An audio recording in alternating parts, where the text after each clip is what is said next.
are you so far away?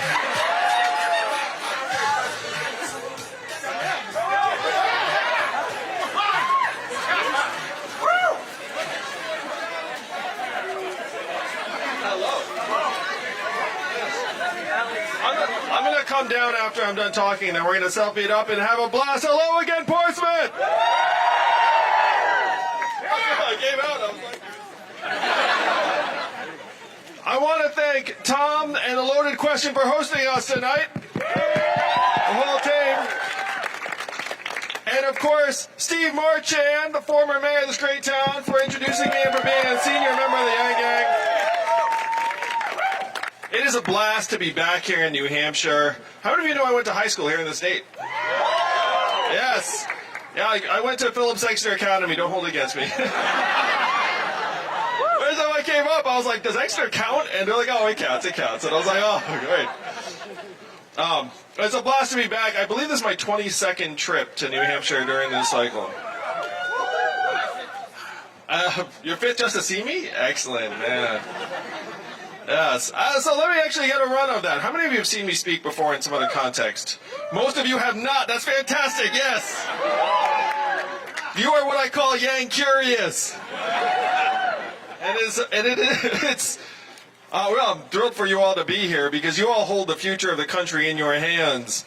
I did the math. Do you know how many Californians each New Hampshire voter is worth? 1,000 Californians apiece. That's right. You look at this parking lot here. I count about 120 of us.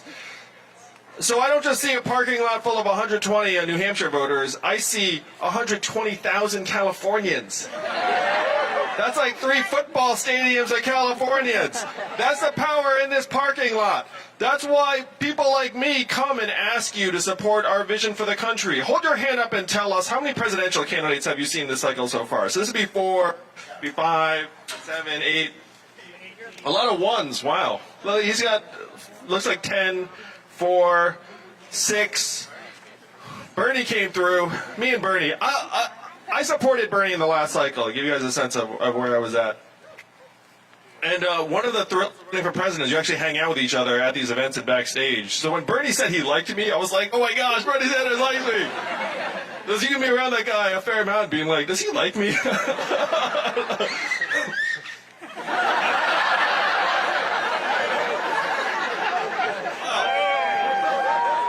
That's great. Sir, we have to bring your daughter everywhere we go. We'll give her back to you around 2021. So I've been here 22 times because of the power you all have, where you can set the country in a new direction very, very quickly. Such a thrill. You're a little bit spoiled by it. A little bit. You're like, I don't know about that Yang guy. I just met him the one time. But when people ask me about what I think about our process, I tell them, I was like, if you tried to move the first primary to another state, no one would have any clue what to do. You know what I mean? Like, you all have this incredibly highly developed political culture where candidates like me don't get just compared to other candidates in the cycle. We get compared to candidates from 8 or 12 or 20 years ago. I was in a living room here in New Hampshire, and they said Barack Obama and Jimmy Carter stood where you're standing now. And I was like, wow. You know, so they compare you across generations. If you tried to have another state take on the power that you all have, it would be a disaster, honestly. Like, no one would know what the heck was going on. So you have this power, and the question is, how are you going to use it in this coming election? Now, I went to high school here in the state, graduated in '92, so you get a sense of what generation I am. Exeter had me back to speak a few months ago, and I was honest when I went back. I said, I haven't been back since I graduated because I didn't have a good time here. And then the student body erupted in applause, and I was like, oh no, I felt bad. Like, it wasn't my intended reaction. So after I graduated from Exeter, I went to Brown University. Wow, that's great. Yeah, our football team's terrible. It was really bad.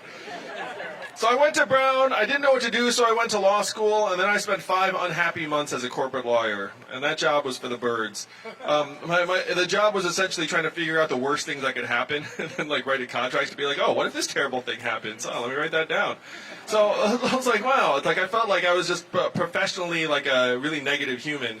And so I thought, well, like, I want to be someone who actually makes something good happen. So I left the firm after 5 months to start a business, start a little company. How many of you have started a business or a mailing list or nonprofit or book club or really anything under the sun? Yeah. And this is a very entrepreneurial town. It's a very entrepreneurial setting. I love small businesses like Loaded Question. So I started this business. If you had your hands up or you shouted and you started something, you know 2 things. Number 1, it's much, much harder than anyone ever lets on. And number 2, when someone asks you how it's going, what do you say? It's great. There's really only one answer to that question. So my company went great until it failed. My parents were telling people I was still a lawyer because it's a little easier. I'd been bitten by the bug, and I said, okay, let me try and see if I can get better at building. And so I worked as the sidekick to a more experienced entrepreneur for a number of years, and then I became the head of a small education company that grew to become #1 in the United States and was bought by a big company in 2009. 2009 was a really rough time in most of the country. How many of you were here in New Hampshire in 2009? And how was that time here in this part of the state? Not good, right? Oh, hello to you too. Oh, so it seems like a lot of you are here in New Hampshire. How many of you are from another part of the Northeast, like me? I grew up in upstate New York. How about the Midwest? Yes. Someone said Florida? Florida, yeah. South, including Florida? No. West Coast, someplace on there? Yeah. So for me, that time, the financial crisis was in full bloom, and I thought I had some clue as to why the economy had crashed. It was that so many of the whiz kids I'd gone to Exeter and Brown and Columbia with had gone to Wall Street to come up with these exotic financial instruments and derivatives and mortgage-backed securities, and they crashed the economy. And so I thought, wow, what a train wreck that is. And even though I had nothing to do with it, I felt like I knew some of the people. And so I thought, well, if this is such a disaster for the country, how about we try and create a more positive path for people? And standing here and talking about how much I love entrepreneurs, what I thought the country could use more of was people starting businesses and creating jobs in places like Providence, Detroit, Cleveland, St. Louis, Birmingham, and other cities around the country. So I quit my job. I was so struck by the financial crisis. I was like, wow, this is so bad that this is the pursuit that we put people on, and it's crashed the economy. That I quit my job. I started a nonprofit called Venture for America, and then I started calling rich friends with this question: do you love America? And then the smart among them said, what does it mean if I say yes to this question? And then I said, at least $10,000. And then 12 of them said, I love America for $10,000. It's like, I thought you did. So we started with a couple 100,000 and grew into the millions, helped create several thousand jobs around the country in Detroit, St. Louis, Cleveland, Birmingham. So I was seeing parts of the country I'd never seen before. The organization was so successful that I was awarded Champion of Change and Ambassador of Entrepreneurship by the Obama administration. So I got to introduce my wife to the president. My in-laws were very excited about me for about a week. They were like, hey, look at the pictures. She did all right. But while I was getting clapped on the back for my work with Venture of America, I had this sinking feeling that I was pouring water into a bathtub that had a giant hole ripped in the bottom. And for those of you who are from other parts of the country, when you fly between St. Louis and San Francisco or Michigan and Manhattan, you feel like you're crossing dimensions or decades or ways of life and not just a few time zones. So I had this sinking feeling. I was like, oh, I don't think my work's actually stemming the tide. And then Donald Trump became our president in 2016. Now, how did you all react when that happened? Tears, booing, shock, disbelief. I saw it too, and I said, oh my gosh, we're at a point where tens of millions of our fellow Americans decided to take a bet on the narcissist reality TV star as our president. No? And that's like a full stop moment. That's like a wow, like whatever we're doing is really not working. And so I started digging into the numbers. Now, if you turn on cable news, why would you think that Donald Trump won in 2016? Russia, immigrants, emails, not enough young people voting. DNC, racism, Facebook, the FBI. Like, there's a sort of cocktail of reasons that have been presented to us, right? That's like a pretty good list. But when I dug into the numbers, I found a very, very clear explanation for his victory that I found singularly compelling, and it was this. The reason why Donald Trump is our president today is that we automated away 4 million manufacturing jobs that were primarily in Michigan, Ohio, Pennsylvania, Missouri, Wisconsin, all the swing states that Donald Trump needed to win and did win. And if you go to the district data, you see a straight line up between the adoption of industrial automation in a voting area and the movement to Trump. To me, this is the main reason he won. And unfortunately, we are not stopping with the manufacturing jobs. This is a very prosperous town, but how many of you have noticed stores and malls closing here in New Hampshire? And why are those stores closing? Amazon, one-word answer. Amazon soaking up $20 billion in business every single year. Then how much did Amazon pay in federal taxes last year? Zero. That is the math, New Hampshire. 20 billion out, zero back. And being a retail clerk is the most common job in most of the country. The average retail clerk is a 39-year-old woman making between $9 and $10 an hour. So when her store or mall closes, what is her next job going to be? Oh, it's rhetorical. It's unclear. How many of you have seen a self-serve kiosk in a McDonald's or fast food restaurant? They're going to be in every location of McDonald's in the next 2 years in the United States. And they're going to start shifting from the front of the house to the back of the house because a lot of the production tasks in the back can also be automated. So they're working on robot burger flippers and the rest of it in the back. When you all call a customer service line of a big company and you get the software, you probably do the exact same thing I do, which is you pound 000, say human, human, human, and try to get someone on the line. Right? Raise your hand if that's what you do. Yeah, we all do it because that software is miserable. But in 2 or 3 short years, the software is going to sound like this. Hey, Andrew, how's it going? What can I do for you? It's going to be fast, seamless, delightful, a little bit seductive, perhaps. What is that going to mean for the 2.5 million Americans who work in call centers right now making $14 an hour? The biggest disaster, how many of you all know a truck driver here in New Hampshire? Driving a truck is the most common job in 29 states, 3.5 million truckers, and my friends in California are working on trucks that can drive themselves. They tell me they're 98% of the way there. Now that sounds impressive. 2% is actually a very high error rate for semi-trucks because you can't have them smashing into things. But the cost savings behind automating truck driving are estimated to be $168 billion a year in savings. Not just from labor, but equipment utilization and fuel and accidents. $168 billion a year is a lot of resources to try and get that last 2%. And the way they think they can get the last 2%, you all remember the first time you watched TV on your cell phone? You remember that? So that was 3G. We are now rolling out 5G. And the way they think they can get the last 2% is by equipping these semi-trucks with teleoperating software. So the robot trucks are really bad with snow. Think about this for a second. Because they're like looking at the road markings, and then when the road markings get covered with snow, they're like, I'm in a white field. I have no idea what to do. So the way they can surmount the snow obstacle is by having a teleoperator sitting in Nevada or Arizona beam into the truck when the computer's not sure what to do, look out the front through various cameras, and drive it like a video game, like they're in the truck. Yeah, 5G. You just beam in, and then the computer's like, okay, I got it again, then you beam back out. What do you think the ratio will be between teleoperators and truck drivers? 1 to 10, 1 to 2,000, 1 to 1,000. What is that going to mean for the 3.5 million truckers in this country, or the 7 million Americans who work in truck stops, motels, and diners that rely upon the truckers getting out and having a meal or going to sleep? This is going to blast regional economies all throughout the center of the country in particular. Truckers, the 3.5 million truckers, 94% men, average age 49, average education, high school or 1 year of college. I was at a truck stop and talking to the various truckers about what's coming down the pike, and my conversations with them have changed a lot over the last number of months. A year and a half ago, I said, hey, what do you think about robot trucks? They were like, impossible, never going to happen. You talk to them today and be like, hey, what do you think about robot trucks? They're like, they got to make those illegal. That's a very different response, right? That actually acknowledges the reality, because they have YouTube. You know, you can just go on there, you see it.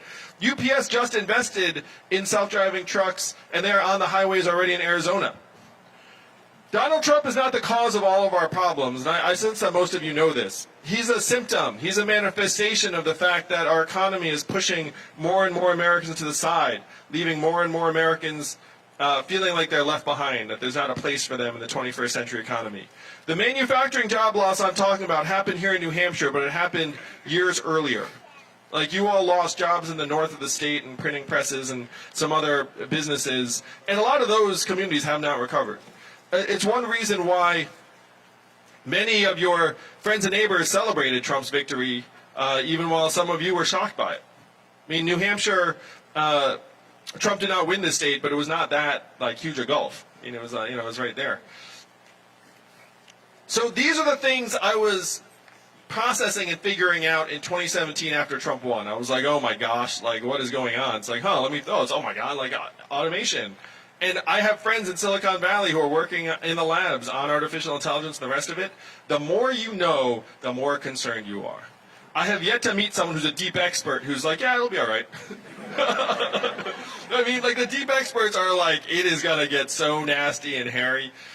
So I'm here in large part to try and connect the different pieces, because most of us experience the economy just in our one geography, but I have been all over the country for 7 years. New York, Silicon Valley, 18 cities, parts in between. And I knew that we were scapegoating immigrants for problems immigrants had next to nothing to do with. And so I said, okay, how do we respond to these economic changes? And my first move was not to run for president of the United States, believe it or not, because I'm not insane. I'm actually a pretty reasonable person. So the first thing I did is I went to Washington, D.C. I was an Obama appointee. I'm a pretty cool guy. So I could sit with various people and say, what are we going to do about the fact that we're going through the greatest economic transformation in our country's history and no one seems to understand it? We're scapegoating immigrants. And what do you think the folks in Washington, D.C. said to me when I asked, what are we going to do to help our country get through this time? I don't know. I'll get back to you. So the three big responses I got in New Hampshire. Number one, we cannot talk about this. Number two, we should study this further. And number three, we must educate and retrain all Americans for the jobs of the future. And I said, that sounds very excellent and responsible. But I looked at the studies on how effective government-funded retraining programs were for the manufacturing workers in the Midwest who lost their jobs. Do you all want to know how, or guess how effective those programs were on a percentage basis? 10, 13. I'm anchoring you low, obviously, and it is low. It's 0 to 15%. They're a total dud. And when I said that to the folks in D.C., you know what they said to me next? I guess we'll get better at it. That's what passes for policy out of D.C. And there was one person in D.C. who said something that sent me here to you all tonight. He said, Andrew, no one in D.C. is going to do anything about the set of problems because fundamentally this is not a town of leaders, this is a town of followers. And the only way we will do anything about it is if you create a wave in other parts of the country and bring that wave crashing down on our heads. And I said, challenge accepted, I'll be back with a wave. And that was 2 years ago, New Hampshire, that was 2 years ago. And now I stand before you, either 4th, 5th, or 6th in national polls to be President of the United States. We raised $10 million last quarter in increments of only $30 each. So my fans are almost as cheap as Bernie's. And when Democrats here in New Hampshire, what is the number one criteria you have for the nominee? Beat Donald Trump.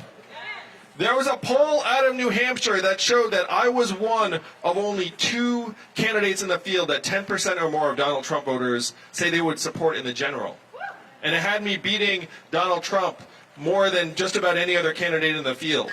Democrats have not figured out yet that I am the surest bet to beat Donald Trump in the general election in 2020. But they're figuring it out. It's great. And seeing the eyes open and be like, oh, that makes sense. In part because my candidate is already peeling off thousands of disaffected Trump voters, including I sense some people are here with us tonight. Yeah, go ahead. Yeah, let's give them a round of applause. as well as libertarians, independents, and Democrats and progressives. We can build a much broader coalition to take on and defeat Donald Trump in 2020. So I open this up asking, how are you going to use your power? What is the plan? How are we going to respond to the fact that we're going through the greatest economic transformation in our country's history, and our politicians do not want to touch it with a 10-foot pole? They really don't. So if you heard anything about me, you heard this. There's an Asian man running for president who wants to give everyone $1,000 a month. Remember that? And I remember, I know the first time you heard it, you were like, ha ha, that's a gimmick. That will never happen. But this is not my idea, and it's not a new idea. Thomas Paine, founding father, was for this at the beginning of the country. Called it the citizens' dividend for all Americans. Martin Luther King fought for and championed this in the 1960s, called it the guaranteed minimum income for all Americans, and it is what he was fighting for the day he was assassinated in 1968. 1,000 economists, including Milton Friedman, endorsed it, and it was so mainstream, it passed the U.S. House of Representatives twice in 1971 under Richard Nixon. It was called the Family Assistance Plan. It would have guaranteed a minimum income for every American family.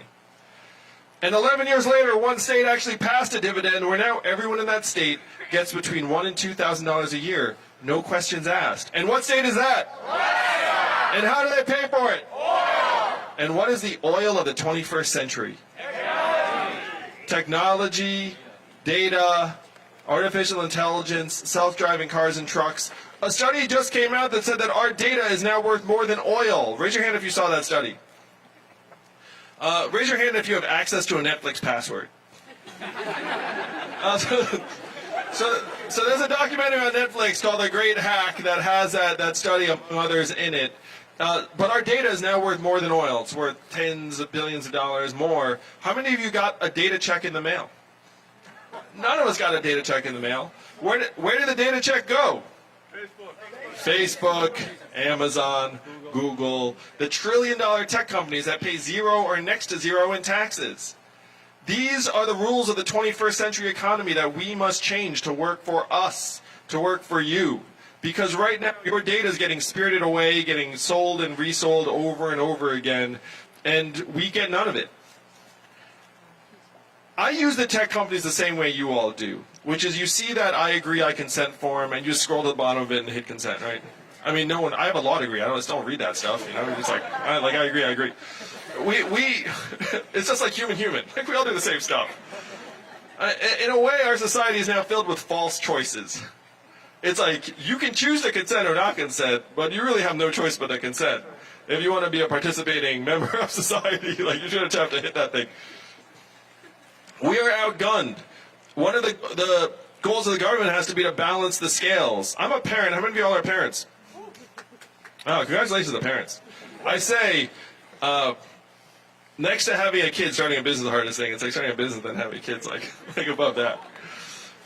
So if you're a parent, you probably, like me, see your kid zoning out with various screens and you feel this pang. You're like, oh man, am I screwing up my kid somehow? And I talk to the folks in Silicon Valley who've designed those apps and videos and rabbit holes to be essentially as addictive as possible. And my friend Tristan Harris put it best. He said, we have some of the smartest minds in our country today turning supercomputers into dopamine delivery device teenagers. No. And then you say to the parent, be like, oh, you can choose to do something about that. It's like, you know, that's like another false choice we have. like all of these things where we're completely outgunned. So I'm going to ask you all, whose fault is it that Amazon is paying zero in taxes? Is it their fault? No, it's our fault. We must be pretty dumb if we have a system where $1 trillion tech company is paying zero in taxes, less than everyone here tonight. So this is what you all must change. This is what I'm talking about when I say rewrite the rules of the 21st century economy to work for us. I believe that our data should be ours. And that if anyone's going to make money off it, it should be us too. This is what true freedom looks like. Our freedom's actually getting eroded and taken away from us bit by bit. With the internet companies, you trade your data for all these fantastic services, and you're like, it's free. It must be free, you know? Free is free. Free is not free, it turns out. You know, like, it started out as free, and then they've monetized us all. They've turned us all into rats in a maze. And then they've patted us on the head saying, it's okay, we've got it. And it's up to you all to be like, no, you don't got it. We've got it. The American people have got it. I mean, and when I talked to the tech companies about this, they had the most ridiculous thing. They were like, hey, it's too hard for us to share the data money with everybody. And I was like, are you kidding me? If it was the other way around and we owed you money, there'd be like zero complexity. It'd be like, give us your credit card. You know, that's what they would say. But then they were like, oh, to pay the people, it's like, oh, too tricky. It's like, for half of us, they actually have our info already. That's true. The other way we interact with them is like you get those notifications. You're like, Yahoo got hacked, or a message saying, oh, you should probably change your password. And then you're like, did you guys lose my data? Like, that's really what you think, because that is probably what happened. And then I actually want to ask you this, the first time I've asked any group this. What percentage of the time do you actually change your password when they tell you to? Not enough. All the time, not that much. All the time, most of the time. Raise your hand if it's 80% or more. All right, raise your hand if it's like 30% or less. I don't mean. I'm probably between the two of you, honestly. I should admit that, because I'm like the tech presidential candidate, so it'd be like, he definitely changes his password 100% of the time. Now I'm a human being. I'm like, this account doesn't matter. You know, they don't have any good data in this one. You know, I bought some comforters, who cares? Anyway.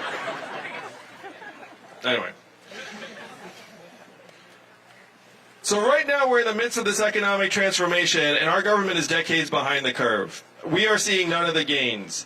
This freedom dividend that I'm standing for is an old American idea whose time has come, which is now overdue. Because we're at a point where when artificial intelligence leaves the lab, it's going to do a number on many, many Americans. It has nothing to do with how smart, hardworking you were. It has nothing to do with your character. When the robot trucks hit the highway, it does not matter if that truck driver was hardworking and conscientious or not. The robot truck will never stop. So this is how we make ourselves owners and shareholders of the 21st century economy. This freedom dividend of $1,000 a month. Lay a foundation for all of us. Particularly because after I'm president, thanks to you all, and you get the dividend in 2021, where will the money actually be spent in real life?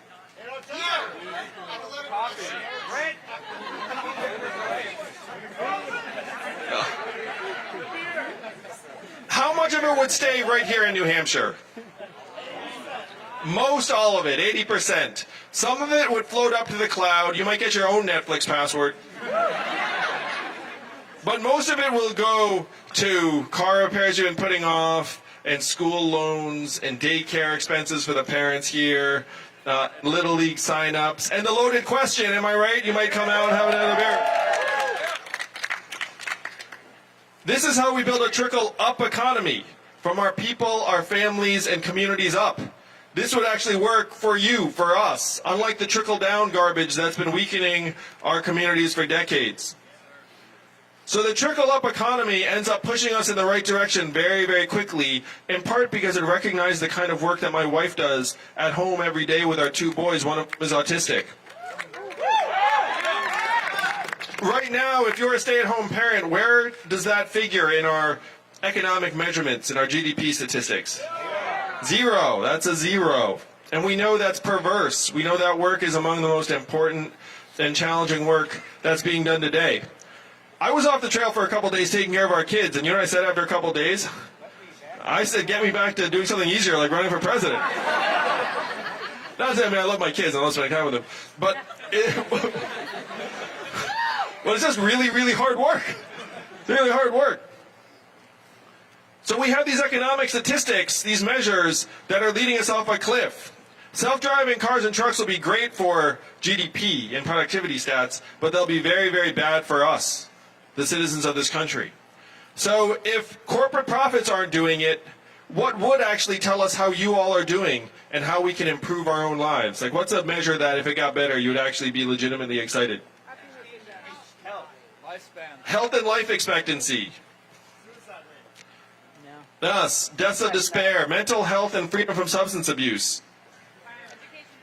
Clean air and clean water.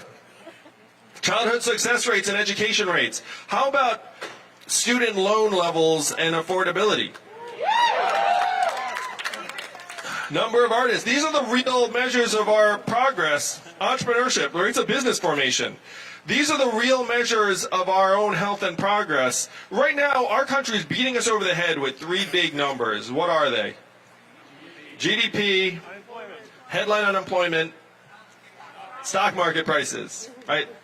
So I'm just going to quickly trash each of them because they're pretty much garbage.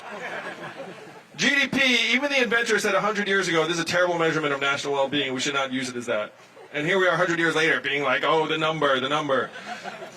Headline unemployment does not include people dropping out of the workforce. It doesn't include the fact that 40 to 44% of recent college graduates are underemployed in a job that does not require a degree. Does not include the fact that 94% of new jobs are temp, gig, or contract jobs that often don't have benefits. It doesn't talk about whether you need to do two jobs in order to just make ends meet. None of these things figure in the headline unemployment rate. Even Donald Trump, when he was a candidate, do you remember this? What did he say? He was like, oh, the headline unemployment number is fake news. Remember that? Remember that? And then he became president, all of a sudden it's real news. He was actually right the first time when he was running. That number is garbage. And then the third one, stock market prices. The bottom 80% of Americans own 8% of stock market wealth. The bottom 50% own zero. Why would you have a measurement that corresponds to the top 20% of your population and treat it like it's 100%? It makes no sense.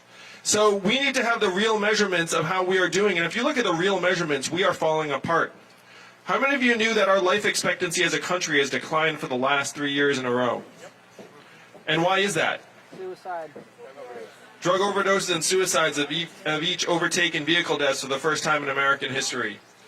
The last time America's life expectancy declined for 3 years in a row was the Spanish flu of 1918, a global pandemic that killed millions. You have to go that far to find a time in American history where our life expectancy declined 3 years successively, because it is actually highly unusual for life expectancy to decline ever in a developed country. That is not normal. Ordinarily, life expectancy will just keep creeping up if you're a rich, advanced, developed country like ours. Going down 1 year is highly unusual. Going down 3 years in a row is a catastrophe.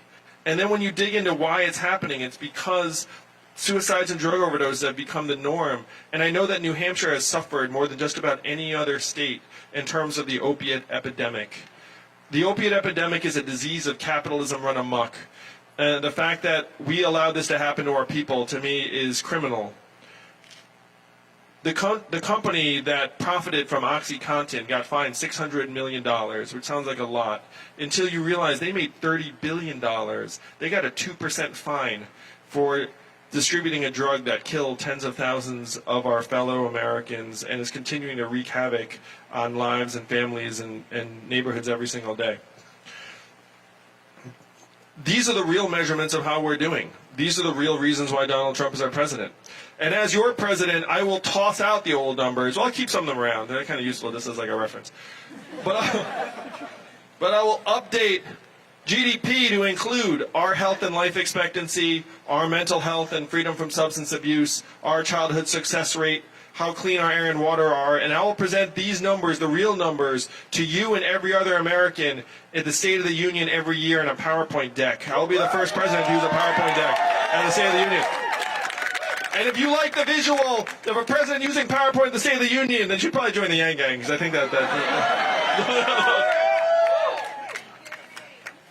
So this is the vision that you all can make real. This is the power you have. Is why I love campaigning here.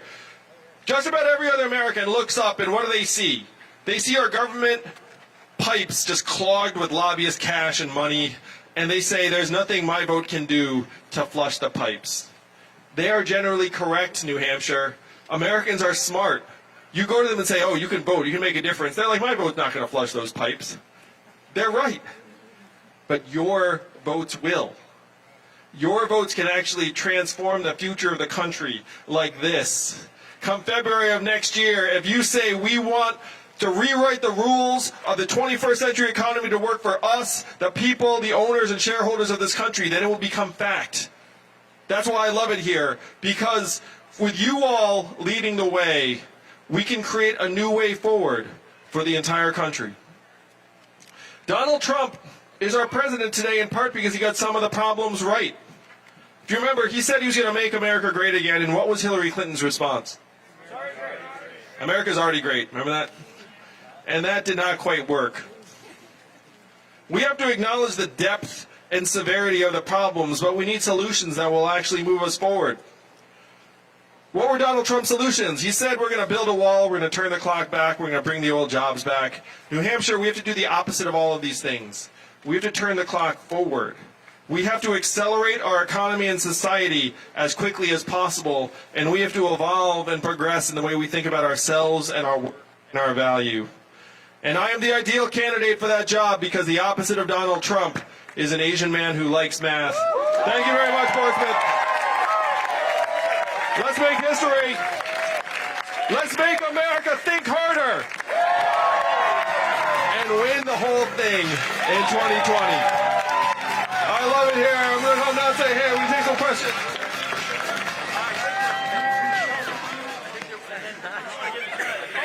Come on inside. It's cold out there. The money in our hands. Put the money in our hands. Put the money in our hands. Can we afford it? Yes. Will it cause inflation? No. Is it awesome?